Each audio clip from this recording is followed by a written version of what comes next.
स्वागत है आपका हमारे YouTube चैनल पे, जहां हम ऑडियो बुक के माध्यम से आपके सामने समाज में हो रहे अपराध को प्रस्तुत करते हैं। तो चलिए शुरू करते हैं अपराध की एक और अनसुनी यात्रा।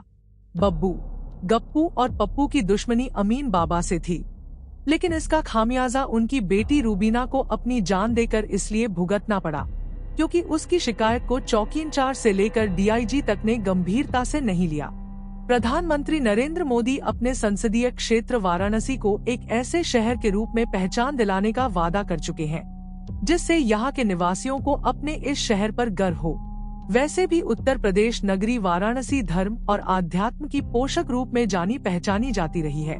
उसी वाराणसी शहर में सन 2014 के जाते जाते मानवता को शर्मसार करने वाली एक ऐसी अमानवीय घटना घटी जिसने गुंडों और पुलिस के काकटेल की सांठगांठ उजागर कर दी।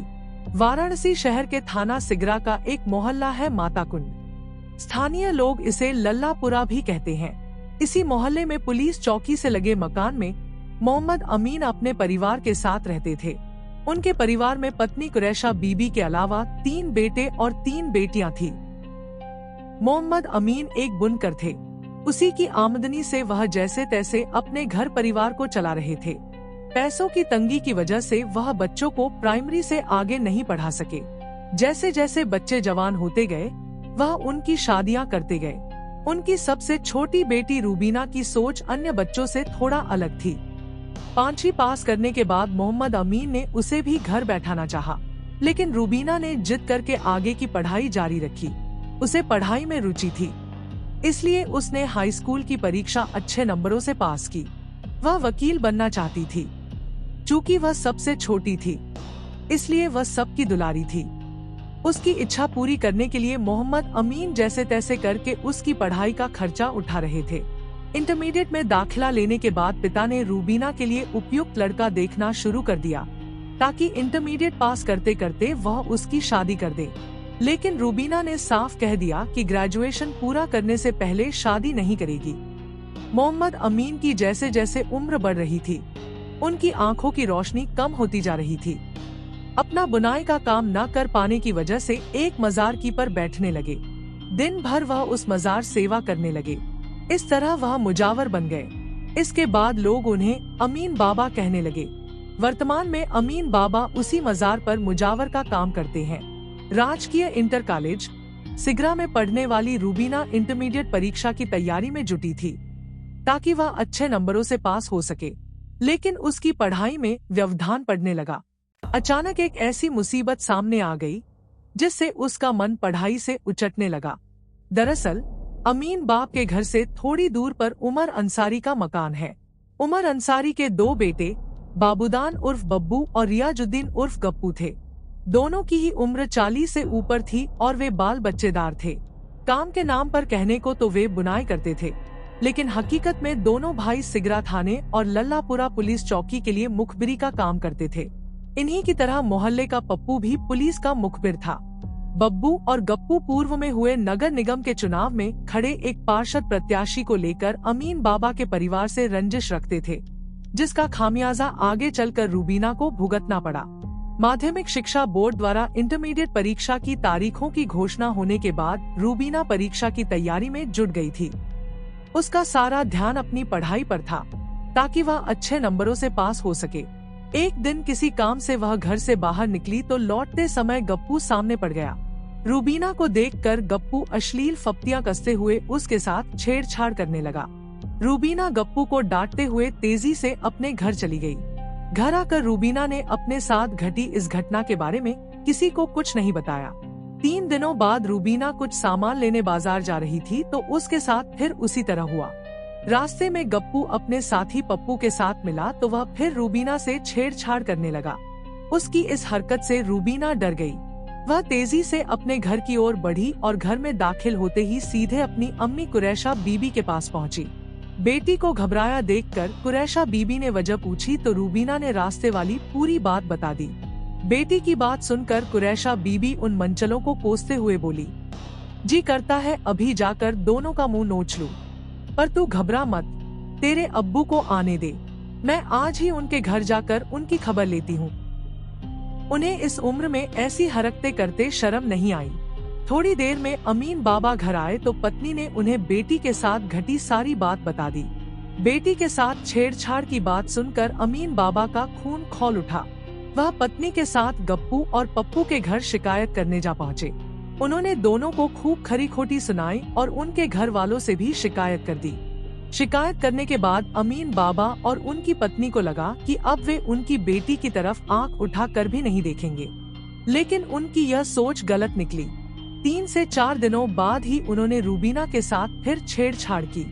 इस बार भी रूबीना ने उनकी शिकायत अपने माँ बाप से की तो उन्होंने उनके घर वालों से कहने के बजाय सीधे पुलिस से शिकायत करने का मन बना लिया। लल्लापुर पुलिस चौकी उनके घर के बराबर में ही थी, इसलिए कुरैशा बीबी अपने शौहर अमीन बाबा के साथ पुलिस चौकी पहुंच गई।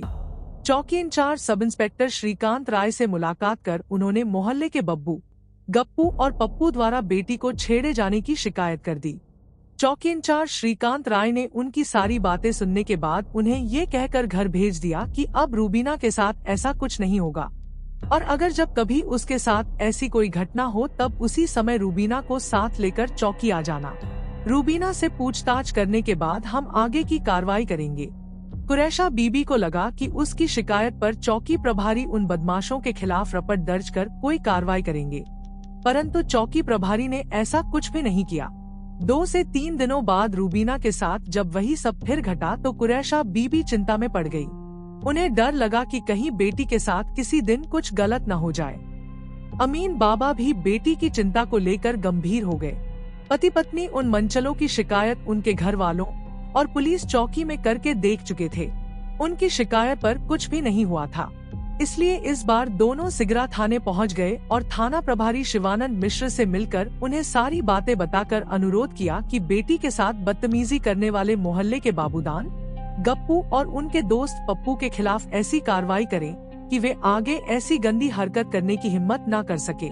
थाना प्रभारी शिवानंद मिश्र ने दोनों को यह भरोसा दिलाया कि वो खुद इस मामले को देखेंगे और उन लड़कों को थाने बुलाकर उनकी खबर लेंगे ताकि वे फिर कभी ऐसी हरकतें करने की हिम्मत न कर सके। कुरैशा बीबी की माने तो थाने से लौटने के बाद 2 से 4 दिनों तक कुछ नहीं हुआ। इससे उन्हें लगा कि थाना प्रभारी ने तीनों मंचलों को थाने बुलाकर डांट दिया होगा, लेकिन ऐसा कुछ भी नहीं हुआ था। 11 जून 2014 को रूबीना किसी काम से घर से बाहर निकली तो उसके साथ फिर अनहोनी हो गई। रास्ते में उसे गप्पू मिला तो उसे देखकर वह डर गई। वह तेजी से चलने लगी। गप्पू दौड़कर उसके पास पहुंच गया और छेड़खानी करने लगा। वह कभी रूबीना का हाथ पकड़ लेता तो कभी उसके कंधे पर हाथ रख देता। रूबीना ने उसे डांटा तो वह झगड़े पर उतारू हो गया। गुस्से में गप्पू ने रूबीना को धक्का दिया तो वह सड़क पर गिर पड़ी, जिससे उसकी समीज फट गई। रूबीना के लिए गप्पू की हरकतें बर्दाश्त से बाहर हो गईं, तो उसने तय कर लिया कि अब वह चुप नहीं बैठेगी। अपने साथ होने वाली घटना की शिकायत वह पुलिस के बड़े अधिकारियों से करेगी। रूबीना रोती हुई घर लौटी तो बेटी की आंखों में आंसू देखकर कुरैशा बीबी परेशान हो उठी। उन्होंने उससे रोने की वजह पूछी तो रूबीना ने सारी बातें बता दी। बेटी की पीड़ा सुनकर कुरैशा बीबी चिंता में पड़ गई। वह सोचने लगी कि उन्होंने चौकी और थाने जाकर देख लिया, उन बदमाशों पर कोई फर्क नहीं पड़ा। अब पुलिस कप्तान से ही शिकायत करनी होगी। अमीन बाबा 13 जून 2014 को अपने एक परिचित समाज सेवी के साथ वाराणसी के एसएसपी जोगेंद्र कुमार के ऑफिस पहुंचे। वहां रूबीना ने एसएसपी को अपने साथ घटी एक घटना के बारे में बताया। कुरैशा बीबी ने एसएसपी से निवेदन किया कि छेड़छाड़ करने वाले मंचले दबंग किस्म के हैं। अगर उनके खिलाफ कोई कार्रवाई नहीं हुई तो किसी दिन उनकी बेटी के साथ कोई बड़ा हादसा हो सकता है। एसएसपी ने उनके प्रार्थना पत्र को लेकर आश्वस्त किया कि वह इस मामले में कठोर कार्रवाई करेंगे। इसके बाद रूबीना और उसके माता पिता को पूरी उम्मीद थी कि इस बार उन्हें जरूर न्याय मिलेगा, लेकिन ऐसा नहीं हुआ। इसके 2 दिनों बाद ही पुलिस चौकी के 2 सिपाही कुरैशा बीबी के घर पहुंचे। वे यह कहकर मां बेटी को अपने साथ पुलिस चौकी ले आए कि उन्हें चौकी इंचार्ज ने बुलाया है। दोनों पुलिस चौकी पहुंची तो उन्हें पता चला कि उन्होंने एसएसपी के यहाँ 13 जून को जो प्रार्थना पत्र दिया था वह आवश्यक कार्रवाई हेतु सिगरा थाने से होता हुआ पुलिस चौकी पहुंचा था। चौकी प्रभारी श्रीकांत राय ने कुरैशा बीबी को धमकाते हुए कहा, लगता है तुम लोगों का हौसला काफी बढ़ गया है, जो पुलिस वालों की शिकायत अधिकारियों से करती फिरती हो। तुम्हें शायद यह पता नहीं है कि जो भी कार्रवाई होती है वह थाने स्तर से ही होती है। जरा सा सब्र नहीं रख सकती थी क्या? नामजद आरोपियों के खिलाफ एक्शन लेने के बजाय चौकी प्रभारी उल्टे शिकायत करने वालों को ही डांटने लगे। चौकी से बेइज्जत होकर मामबेटी अपने घर आ गई। उन्हें पहली बार एहसास हुआ कि पुलिस गरीबों और बेबस लोगों की मदद नहीं करती। कुरैशा बीबी को समझ नहीं आ रहा था कि अपनी बेटी की इज्जत बचाने के लिए वह करें तो क्या करें। वह पहली बार खुद को असहाय पा रही थी। उन्हें इस बात पर आश्चर्य हो रहा था कि आखिर पुलिस उन आवारा बदमाशों के खिलाफ कार्रवाई क्यों नहीं कर रही। यह जानकारी उन्होंने अपने स्तर से लगानी शुरू की। जल्द ही इस राज पर से पर्दा भी हट गया। मोहम्मद अमीन और कुरैशा बीबी की माने तो गप्पू, बब्बू और पप्पू तीनों पुलिस के लिए मुखबिरी करते थे। इसी वजह से पुलिस उनके खिलाफ कार्रवाई नहीं कर रही थी। इन्हीं तनाव भरे दिनों में रूबीना ने इंटरमीडिएट की परीक्षा दी। परिणाम आया तो पता चला कि वह द्वितीय श्रेणी में पास हुई है। चूँकि उसने वकील बनने की ठान ली थी, इसलिए उसने आगे की पढ़ाई जारी रखने की बात पिता से की। लेकिन उसके पीछे मोहल्ले के जो गुंडे पड़े थे, उसे देखते हुए उन्होंने उसे समझाया कि वह बीए में दाखिला न ले। 1 साल के लिए वह अपनी पढ़ाई स्थगित कर दे। सब ठीक हो जाएगा तो अगले सत्र में अपना एडमिशन करा लेगी। उन्हें उम्मीद थी कि अगर रूबीना 1 साल कॉलेज नहीं जाएगी तो उन गुंडों के हौसले पस्त हो जाएंगे। इसके बाद अगले साल वह अपनी पढ़ाई शुरू कर देगी। घर वालों की बात मानकर रूबीना ने कॉलेज में दाखिला नहीं लिया। पढ़ाई बंद हो जाने से रूबीना ज्यादातर घर में ही रहती थी। बहुत जरूरी होता था तभी घर से निकलती थी। जब भी वह घर से निकलती थी, उसके साथ कभी माँ तो कभी उसकी बड़ी भाभी होती थी। उसे घर में बैठे बैठे लगभग 4 महीने बीत गए। वह खाली बैठे बैठे बोर होने लगी। तब उसने सोचा कि खाली समय में क्यों न वह सिलाई कढ़ाई का कोर्स कर ले। इससे उसके हाथ में एक हुनर आ जाएगा। यह बात उसने अपने अम्मी अब्बू से कही। सिलाई कढ़ाई सिखाने का सेंटर उनके घर से थोड़ी दूरी पर था, इसलिए उन्होंने उसे इसकी अनुमति दे दी। रूबीना ने सिलाई कढ़ाई प्रशिक्षण केंद्र में दाखिला ले लिया। यह अक्टूबर 2014 के अंतिम सप्ताह की बात है। अब रूबीना घर से रोजाना शाम को 4 बजे सिलाई कढ़ाई केंद्र जाती और शाम 6 बजे वापस आ जाती। वह कुछ दिनों तक ही चैन से प्रशिक्षण केंद्र गई होगी कि उसके साथ फिर से उन लोगों ने छेड़छाड़ शुरू कर दी। बब्बू, गप्पू या पप्पू, इनमें से कोई भी आए दिन उसके साथ छींटाक्षी बदतमीजी करने से बाज नहीं आता था। वह उन गुंडों से उलझने के बजाय सिर झुकाए चुपचाप आगे बढ़ जाती। जब उनकी हरकतें बर्दाश्त के बाहर हो गई, तब रूबीना ने सोच लिया कि अब उन्होंने किसी प्रकार की छेड़छाड़ की तो वह उनसे भिड़ जाएगी। धीरे धीरे दिसंबर का पहला सप्ताह बीत गया, लेकिन 9 दिसंबर 2014 को रूबीना के साथ उन बदमाशों ने हद कर दी। 9 दिसंबर मंगलवार को रूबीना प्रशिक्षण केंद्र से घर लौट रही थी। तभी रास्ते में गप्पू अपने दोस्त पप्पू के साथ दिखाई दिया। उसे देखते ही वे उसके पास आ गए और उसके बगल इस प्रकार चलने लगे जैसे वह उसके घर के सदस्य हों। साथ चलते हुए गप्पू और पप्पू छींटाक्षी करने के साथ कभी उसका बैग खींच लेते तो कभी उसका दुपट्टा। वह दोनों को डांटती हुई बोली, देख रही हूँ तुम लोगों की हिम्मत बढ़ती ही जा रही है। चुपचाप अपने रास्ते चले जाओ, वरना अभी चप्पल उतार कर यहीं तुम्हारी इज्जत का कबाड़ा कर दूंगी। इस पर वे दोनों कुछ नहीं बोले। तब तक रूबीना का घर आ गया था। उनसे उलझने के बजाय वह सीधे अपने घर के अंदर चली गई। उसे यह देखकर आश्चर्य हुआ कि वे दोनों भी उसके पीछे पीछे घर में घुस आए थे। घर में घुसते ही गप्पू रूबीना का हाथ पकड़कर उसके साथ छेड़खानी करने लगा तो रूबीना ने पूरी ताकत से उसका विरोध किया। जब पप्पू भी बदतमीजी करने लगा तो रूबीना बचाओ बचाओ चिल्लाने लगी। रूबीना को चिल्लाते देख गप्पू और पप्पू भाग खड़े हुए। रूबीना के चिल्लाने से उसकी अम्मी और भाभी बाहर आ गई। संयोग से उसी समय रूबीना के अब्बू भी घर आ गए। सब कुछ जानने के बाद उन सबको बहुत गुस्सा आया, लेकिन उन दबंगों का वे मुकाबला नहीं कर सकते थे। अमीन बाबा ने अपने एक जानकार को ये सारी बातें बताईं, तो वह उन्हें मानवाधिकार जन निगरानी समिति से जुड़ी समाज सेविका श्रुति नागवंशी के पास ले गया। श्रुति नागवंशी वाराणसी की एक जानी मानी समाज सेविका है, जो मानवाधिकार जन निगरानी समिति के बैनर तले गरीब, लाचार, असहाय, पीड़ित महिलाओं की हर संभव मदद करती है। अमीन बाबा से सारी बातों की जानकारी लेने के बाद समाज सेविका ने अगले दिन वाराणसी के आईजी अमरेंद्र कुमार सेंगर के नाम एक प्रार्थना पत्र तैयार कराया और अपने एक सहयोगी के साथ रूबीना को उसकी अम्मी कुरैशा बीबी के साथ आईजी ऑफिस भेज दिया। उस दिन अमरेंद्र कुमार सेंगर अपने ऑफिस नहीं आए थे। तब रूबीना ने आईजी के पीआरओ को अपने साथ होने वाली अश्लील छेड़छाड़ की घटनाओं के बारे में विस्तार से बताया। रूबीना की बात सुनकर पीआरओ ने तुरंत सिगरा थाने फोन कर उचित कार्रवाई के लिए कहा। संयोग से उस दिन सिगरा थाना प्रभारी शिवानंद मिश्र छुट्टी पर थे। थाने का प्रभार लल्लापुरा चौकी के इंचार्ज श्रीकांत राय के पास था। आईजी के पीआरओ का फोन सुनकर चौकी इंचार्ज एकदम से तिलमिला उठे और तुरंत अपने 2 कांस्टेबलों वशिष्ठ सिंह और सुरेश सिंह को कुरैशा बीबी के घर भेज दिया। पुलिस के बुलावे पर रूबीना अपनी अम्मी के साथ जैसे ही पुलिस चौकी पहुंची, चौकी इंचार्ज श्रीकांत राय दोनों को भद्दी भद्दी गालियां देने लगे। चौकी प्रभारी ने धमकी भरे लहजे में कहा, अब अगर आगे से तुम लोगों ने पुलिस की शिकायत आईजी या किसी और से की तो नतीजा भुगतने के लिए तैयार रहना। इस तरह धमकाने के बाद उन्होंने कुरैशा बीबी के सामने एक सादा कागज रखते हुए कहा, तुम अपनी भलाई चाहती हो तो सीधे इस कागज पर अंगूठा लगा दो। डर की वजह से कुरैशा बीबी ने उस कागज पर अंगूठा लगा दिया।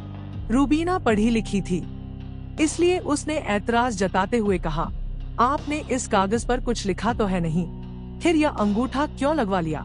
रूबीना के इतना कहते ही चौकी प्रभारी का एक झन्नाटेदार तमाचा उसके गाल पर पड़ा।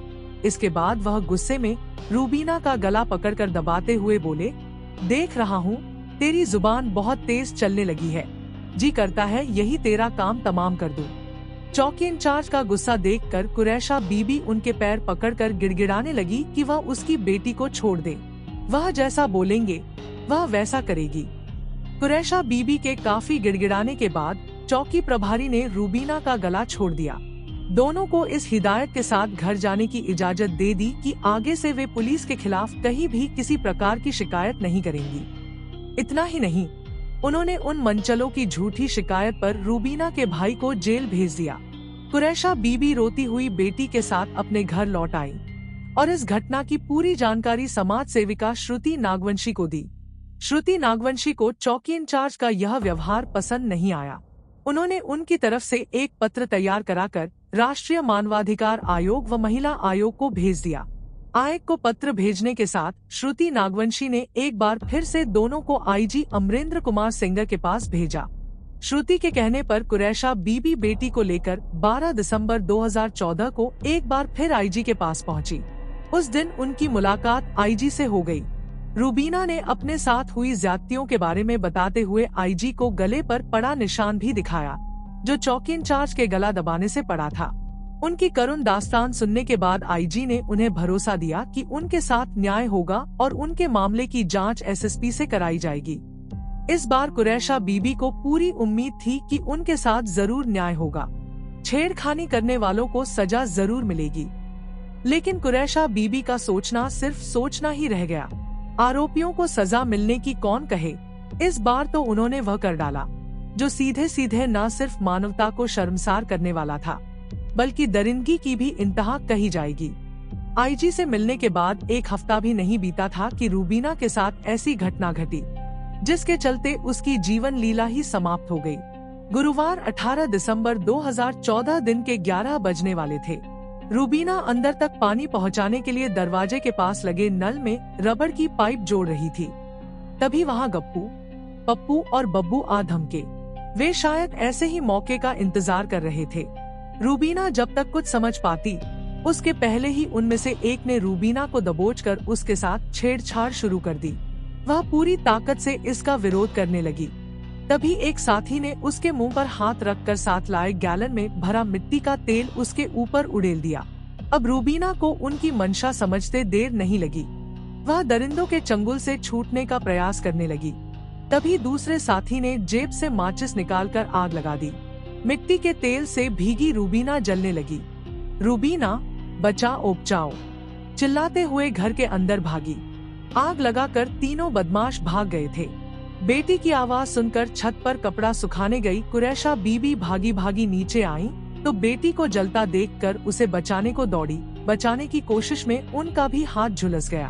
अब तक रूबीना की बड़ी भाभी जो उस वक्त रसोई में थी, भी वहां आ गई। खैर, दोनों ने जैसे तैसे करके रूबीना की आग बुझाई और आनन फानन उसे ऑटो से मंडलीय अस्पताल कबीर चौरा ले जाया गया। जानकारी होते ही रूबीना के अब्बू, भाई समेत आसपास के तमाम लोग अस्पताल पहुंच गए। घटना की खबर आग की तरह पूरे मोहल्ले में फैल गई। लेकिन ताज्जुब की बात ये थी कि रूबीना के मकान से लगी लल्लापुरा पुलिस चौकी का एक भी पुलिस वाला उसके घर में झांकने तक नहीं पहुंचा। घटना की सूचना मिलने पर अस्पताल में मीडिया वालों का जमावड़ा लग गया। डॉक्टरों ने गंभीर रूप से जल चुकी रूबीना का इलाज शुरू कर दिया। उसकी हालत बेहद नाजुक थी।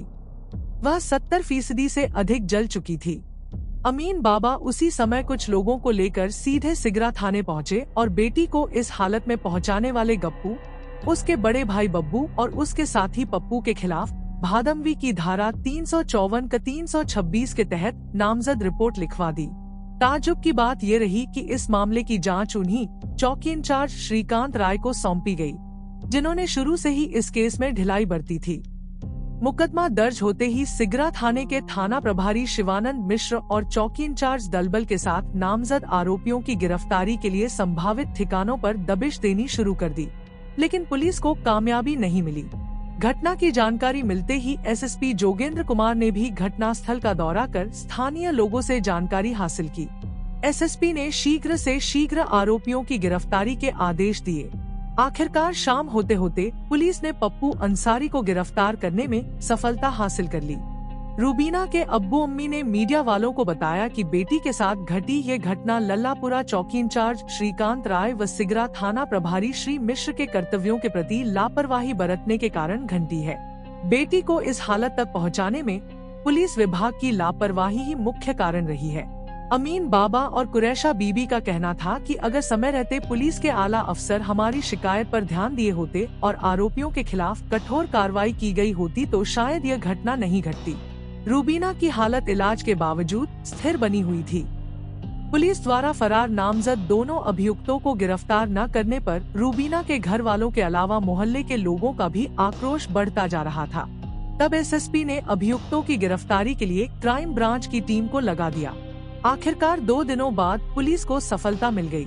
एक सूचना के बाद पुलिस ने बाबूदान उर्फ बब्बू और उसके भाई गप्पू को 20 दिसंबर 2014 की सुबह जयसिंह चौराहे के पास से गिरफ्तार कर लिया। उसी दिन राज्य अल्पसंख्यक आयोग के अध्यक्ष शकील अहमद बबलू, सपा के महानगर अध्यक्ष राजकुमार जायसवाल, सपा नेता व पार्षद वरुण सिंह के साथ मंडलीय अस्पताल में भर्ती पीड़िता रूबीना को देखने पहुंच गए। उन्होंने रूबीना के घर वालों को भरोसा दिलाया कि राज्य सरकार रूबीना के इलाज में कोई लापरवाही नहीं होने देगी। अगर जरूरी हुआ तो बेहतर इलाज के लिए उसे लखनऊ स्थित पीजीआई ले जाया जाएगा। उन्होंने पीड़िता के परिवार को 10,000 रुपए की आर्थिक सहायता प्रदान करते हुए कहा कि सरकार आगे भी उनकी मदद करेगी। उन्होंने इस मामले पर अस्पताल के मुख्य चिकित्सा अधीक्षक और जिलाधिकारी से भी बात की। प्रधानमंत्री नरेंद्र मोदी का 25 दिसंबर को वाराणसी आने का प्रोग्राम पहले से तय था। उनके संसदीय क्षेत्र में अल्पसंख्यक समुदाय की एक छात्रा के साथ घटी दरिंदगी की इस अमानवीय घटना पर संज्ञान लेते हुए गृह मंत्रालय की एक टीम भी 20 दिसंबर को पीड़िता के परिवार से मिली।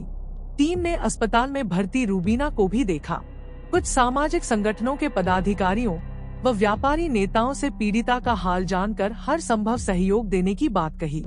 अस्पताल में एक और जहां पीड़िता का हाल जानने के लिए विभिन्न राजनीतिक दलों के नेता, समाज सेवी तथा व्यापारी संगठनों के पदाधिकारियों का तांता लगा था, वहीं इस मामले में 20 दिसंबर को एक नाटकीय मोड़ तब आया जब लल्लापुरा मोहल्ले के 15 से 20 महिला और पुरुष दोपहर 12 बजे के लगभग सिगरा थाने पहुंचकर थाने का घेराव करने लगे। प्रदर्शनकारियों का आरोप था कि पुलिस ने जिन लोगों को गिरफ्तार किया है वे सभी निर्दोष है और अमीन बाबा ने पुरानी रंजिश के चलते उन्हें इस मामले में फंसाया है। थाने के बाद इन लोगों ने लल्लापुरा पुलिस चौकी के सामने भी प्रदर्शन किया। प्रदर्शनकारियों का आरोप था कि पुलिस रूबीना के मामले में एक तरफा कार्रवाई कर रही है, इसलिए आरोपियों को रिहा किया जाना चाहिए। चौकी पर मौजूद पुलिस कर्मियों ने किसी तरह इन लोगों को समझा बुझाकर वापस घर भेजा। इस पर अमीन बाबा का कहना था कि यह सब कुछ पुलिस का ही किया धरा था। पुलिस ने ही पेशबंदी कर लोगों को ऐसा करने के लिए प्रेरित किया था। ताकि लोगों का ध्यान भटकाया जा सके और मामले को दूसरा मोड़ दिया जा सके। रूबीना के इलाज में डॉक्टरों की एक पूरी टीम तन्मयता से लगी थी, लेकिन रूबीना की हालत में कोई विशेष सुधार नहीं हो रहा था। 3 दिन बीत जाने के बाद भी उसकी हालत खतरे से बाहर नहीं थी। अलबत्ता डॉक्टरों से विचार विमर्श के बाद राजनीतिज्ञ दबाव के चलते पुलिस ने अस्पताल में भर्ती रूबीना का मजिस्ट्रेटी बयान दर्ज करा दिया। बताया जाता है कि रूबीना ने मजिस्ट्रेट को नामजद तीनों आरोपियों के खिलाफ बयान दिए। उसने पुलिस की निष्क्रियता और लापरवाही के बारे में भी मजिस्ट्रेट को बताया। डॉक्टरों की हर संभव कोशिश थी कि रूबीना बच जाए, लेकिन उनकी ये कोशिश असफल रही और 26 दिसंबर 2014 को रूबीना की अस्पताल में ही मौत हो गई। रूबीना की मौत के बारे में जैसे ही उसके घर वालों को पता चला, वे अपना आपा खो बैठे।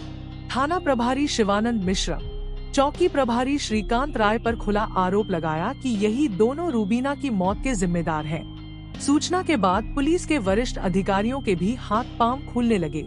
मान नॉवल के बाद किसी तरह 8 बजे पुलिस ने रूबीना के शव को अपने कब्जे में लिया और पंचनामा तैयार कर उसे पोस्टमार्टम के लिए भेज दिया। पोस्टमार्टम के बाद घर वालों ने उसी शाम को उसका अंतिम संस्कार कर दिया। उसके जनाजे में भारी संख्या में लोग शामिल हुए। रूबीना की मौत के बाद यह मामला ठंडा नहीं हुआ, बल्कि कई सामाजिक संगठनों ने इस मामले की निष्पक्ष जांच को लेकर जागरूकता अभियान छेड़ दिया।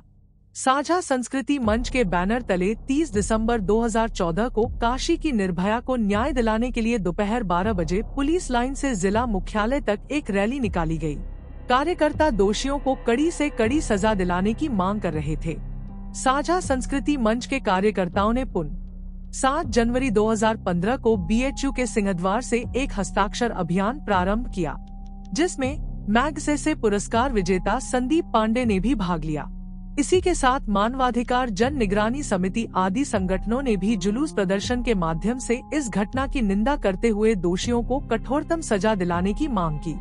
रूबीना का इंतकाल हुए कई महीने बीत गए हैं, इसके बावजूद भी दोषी पुलिसकर्मियों के खिलाफ कोई कार्रवाई नहीं की गई है। कई सामाजिक संस्थाएं और संगठन आज भी रूबीना को न्याय दिलाने के लिए प्रयास जारी रखे हुए हैं। इसके अलावा अभी तक न तो प्रदेश सरकार और न ही केंद्र सरकार की तरफ से रूबीना के परिवार वालों को किसी प्रकार की आर्थिक सहायता दी गई है। अब यहाँ सवाल यह उठता है कि जब रूबीना और उसके माता पिता थाना प्रभारी से लेकर डीआईजी तक अपनी फरियाद लेकर गए, तो उन मंचलों के खिलाफ पुलिस ने कार्रवाई क्यों नहीं की? गृह मंत्रालय की टीम जब पीड़िता और उसके घर वालों से मिली होगी, तो जाहिर है टीम ने बाद में पुलिस अधिकारियों को इस बारे में कुछ न कुछ निर्देश जरूर दिए होंगे। इसके बाद भी पुलिस ने पीड़िता की सहायता नहीं की। इससे तो यही लगता है कि स्थानीय पुलिस के साथ उन तीनों मंचलों के इतने गहरे रिश्ते रहे होंगे कि उनके हौसले बहुत ज्यादा बुलंद थे, तभी तो उन्होंने दिन दहाड़े रूबीना को जिंदा जलाया। बहरहाल इतना तो सच है कि पुलिस की अकर्मण्यता से एक होनहार लड़की बेमौत मारी गई।